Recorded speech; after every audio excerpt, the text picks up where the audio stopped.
Olá, sejam todos muito bem-vindos. Este conteúdo foi criado por Lia Carriel Audiobook.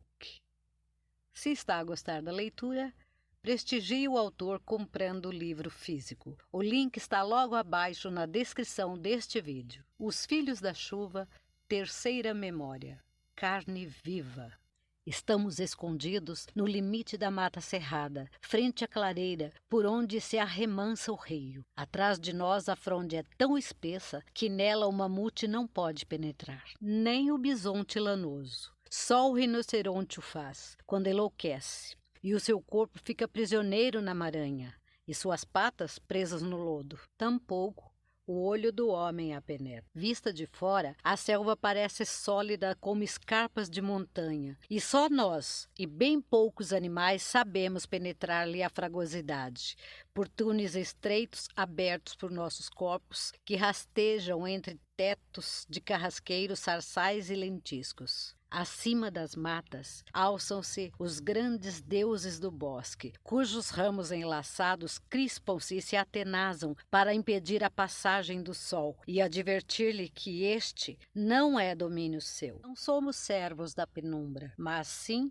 seus reis. E quando nos aproximamos, como agora, dos seus limites, é para marcar com vontade de domínio nossa fronteira com a luz. Do nosso esconderijo, podemos ver sem sermos vistos. Tão oculto estamos na escabrosidade do bosque, e tão grande é o silêncio de todos, que embora eu saiba onde estão postados os outros, não os ouço, nem os vejo, porque é muito o que aqui nos importa. Do meu canto vislumbro, engradado pelos ramos que tenho diante dos olhos inundados de sol, o suave declive de uma ladeira que chega até o rio, e só escuto o grito do mocho, o zumbido dos moscardos, o canto do tentilhão e o rumor descompassado da minha respiração. As folhas dormem, ninguém as desperta, o ar está parado. Desde que começou a clarear, a minha vista está alerta, meu ouvido atento e o olfato ativo. Mas não há brisa que nos traga o eflúvio que tanto desejamos. O sol já está à metade do seu percurso. Os poucos raios que se filtram pelas copas parecem esses fios por onde despencam as aranhas. Desde a alva, vários animais pequenos se achegaram para beber,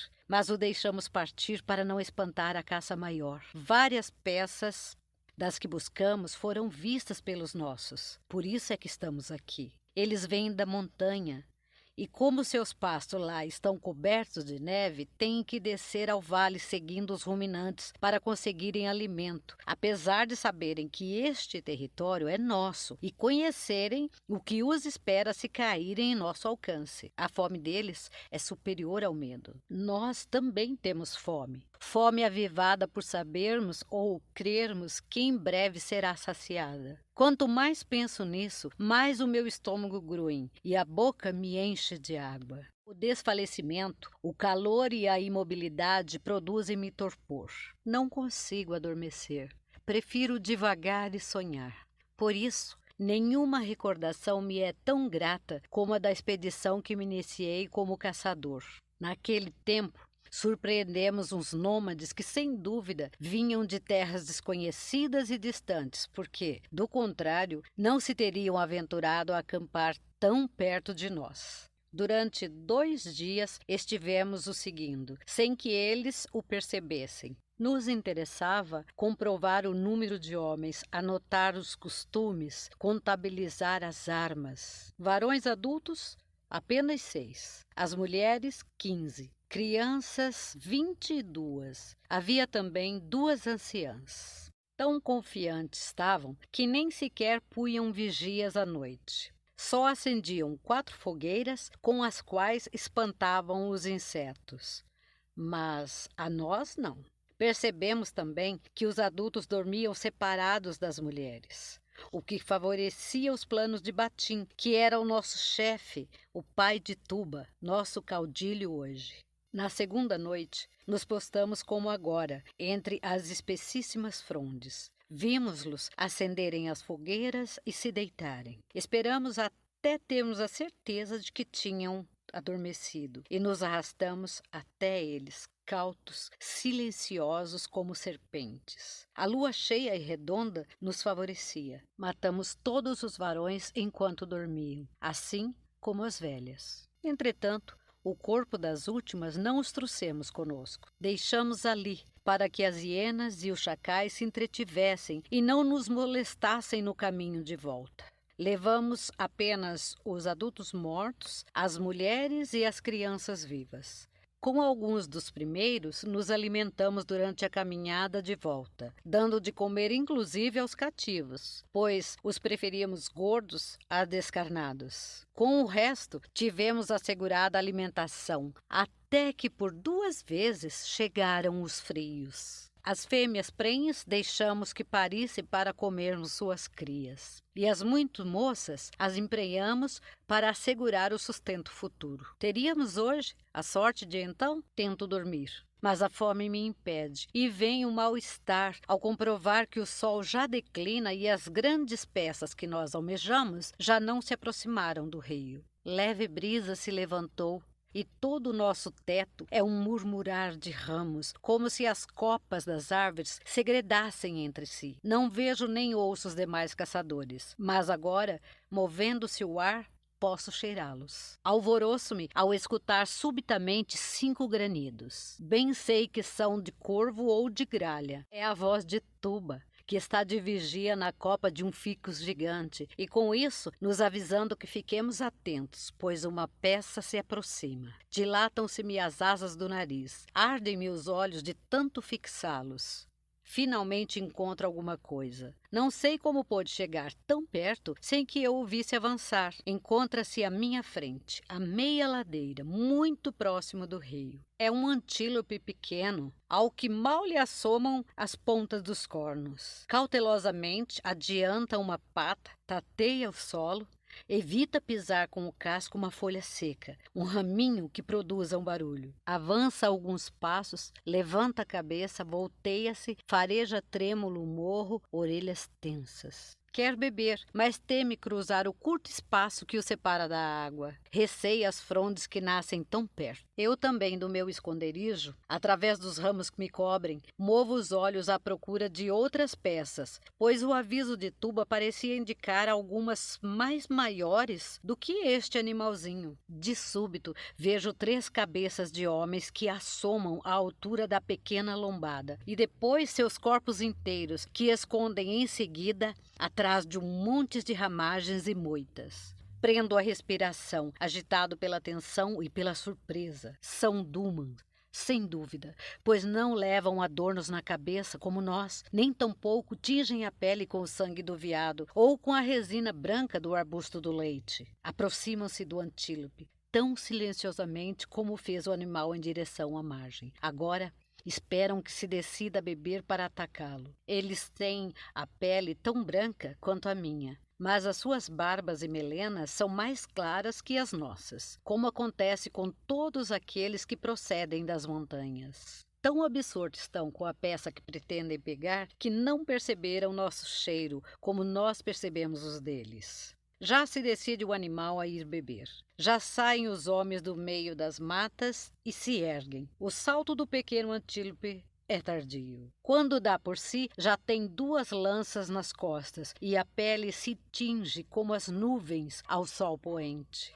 Um dos Dumans pendura-se-lhe ao pescoço e o derruba, ao mesmo tempo em que o sujeita fortemente pelos pequenos chifres, enquanto os outros homens golpeiam com a pedra o crânio do animal, que ainda resiste e se debate e dá patadas, apesar de 2 raios que já lhe fulminaram o costado. Estão tão absortos em seu trabalho e tanto o arquejam e bufam que não nos ouvem, os Dumans, nem nos veem surgir da floresta. Quando se dão conta, já estão cercados. Ah, não há prazer maior do que a caça ao homem. Nos outros animais não se percebe o pânico, a desesperação, a raiva, mas no rosto dos homens sim. E, sobretudo, a humilhação da impotência. Todos esses sentimentos estão vivos agora nos olhinhos azuis, no nariz enrugado e nos lábios crispados dos Dumans. Contemplar-lhe o sofrimento é deleite imarcessível para nós. Teríamos preferido levá-los vivos para engordar, pelo menos 2 deles, mas não pôde ser. Um quis tirar a própria vida ferindo-se com a mesma pedra com que matou o animal, e não pudemos impedi-lo. Outro tentou fugir a nado, lançando-se ao rio, mas o agarramos e nos vimos forçados a afogá-lo na margem para impedir que escapasse. O terceiro defendeu-se e matou um dos nossos. Cravamo-lhe 20 lanças e ainda tivemos que acabar com ele a dentadas. Estamos famintos e ali mesmo devoramos tudo que sobressaía ao seu corpo: o nariz, orelhas, mãos, pés e sexo. Revezamos-nos para arrastá-los, porque pesavam muito. Regressamos ao acampamento com as 5 peças: 2 Dumans inteiros, um pela metade, o morto da nossa tribo e o antílope, parte 2.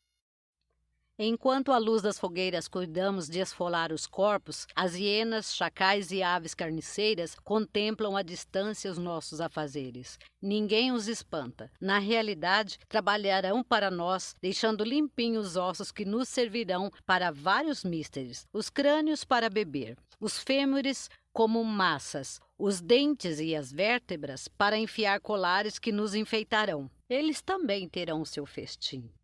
Mas ainda passará algum tempo antes que o deixemos remexer nos despojos. Contudo, os acampamentos hão de ficar bem delimitados. Dentro do defendido pela fogueira, o nosso. Fora dele, o dos nossos aliados, os animais, que gruem e se desesperam ao ver os corpos esfolados dos homens que já pendem das árvores à espera do esquartejamento e distribuição. As partes mais gostosas pertencem aos caçadores. As mulheres e os anciãos terão que contentar-se com o antílope e as sobras que lhe deixemos quando estivermos fartos. Antes que mais nada, eu teria preferido o fígado, mas como está muito disputado, aceito com gosto uma mão, um quarto de coxa sem osso, meia língua e 3 vértebras dorsais para extrair o tutano. Levo-os ao fogo, atravessados em uma ponta de lança, e começo a alimentar-me pela mão. A carninha da palma e da parte interior dos dedos eu aprecio, exceto o fígado, acima de tudo. Em seguida, a língua, muito mais macia que a coxa. Esta eu unto com gordura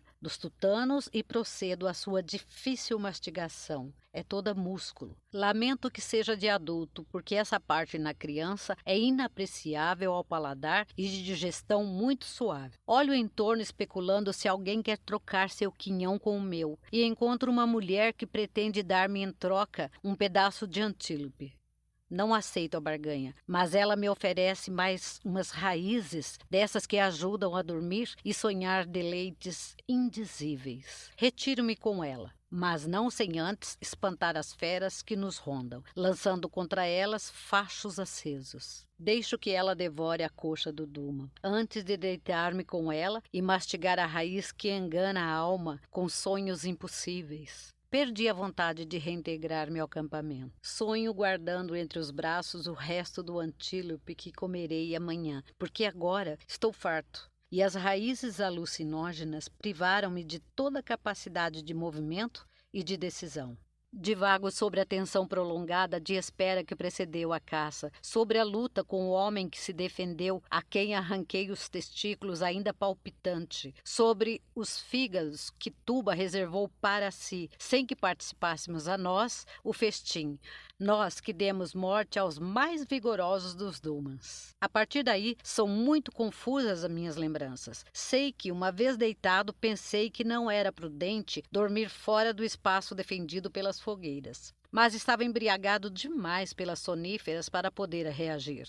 Não lavei o sangue, como os outros faziam, que me impregnava mãos e corpo após a operação da esfola das nossas vítimas, porque aquele cheiro me agradava. Sonhei que alguém lambia esse sangue e acreditei sentir o bafo quente de um alento sobre o rosto e muitas respirações ávidas junto aos ouvidos, enquanto que uma força poderosa queria arrancar-me o grande pedaço de carne que eu estava abraçado. Apertei-o contra o peito com mais força e, ao mesmo tempo, senti uma dor aguda no pescoço e outras pelo corpo todo, como se me perfurassem a pele com carvões ardentes. Abri os olhos e vi a frouxa claridade da noite, ou acreditei ver, as cabeças de 6 ou 8 chacais e experimentei a sensação de que me esvaziava pela jugular. Compreendi, ou acreditei compreender, que estava sendo devorado pelos carnívoros, mas não consegui discernir se era realidade ou sonho. O torpor artificial das raízes sabotava-me tanto os músculos